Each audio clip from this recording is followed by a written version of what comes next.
اعوذ باللہ من الشیطان الرجیم، بسم اللہ الرحمن الرحیم۔ پیارے بچوں، السلام علیکم ورحمۃ اللہ وبرکاتہ۔ میں خیریت سے ہوں اور امید رکھتا ہوں کہ آپ بھی خیریت سے ہوں گے اپنی گھروں پہ۔ ہمارا جو آج کا موضوع ہے وہ ہے نوبل انعام کی کہانی۔ پیارے بچوں، نوبل انعام کے بارے میں آپ نے بہت بار سنا ہوگا۔ آئے اس انعام کے بارے میں آپ کو کچھ باتیں بتائیں۔ اس انعام کے جاری کرنے والے ڈاکٹر الفریڈ نوبل تھے۔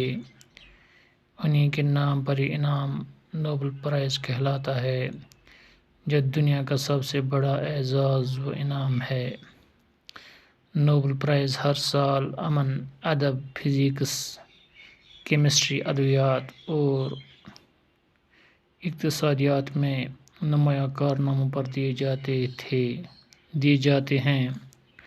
جو لوگ ادب میں کوئی بہت ہی اہم کتاب لکھتے ہیں، سائنس یا اقتصادیات کے میدان میں کوئی نمایاں کام کرتے ہیں، یا دنیا میں امن و امان قائم کرنے کے سلسلے میں کوئی بڑی خدمت انجام دیتے ہیں، وہ نوبل انعام کے مستحق قرار پاتے ہیں۔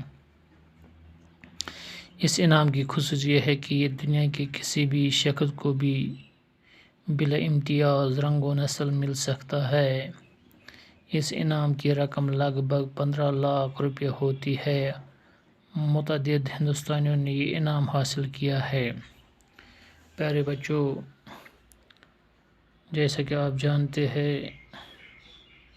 کہ نوبل پرائز کیا چیز ہے، نوبل پرائز کے بارے میں آپ کو کچھ باتیں بتائیں۔ یہ جو نوبل پرائز ہے، اس انعام کے جاری کرنے والے جو شخص تھے وہ تھے ڈاکٹر الفریڈ نوبل۔ انہی کے نام پہ یہ انعام نوبل پرائز کہلاتا ہے۔ یہ جو نوبل پرائز ہے، یہ دنیا کا سب سے بڑا اعزاز و انعام ہے۔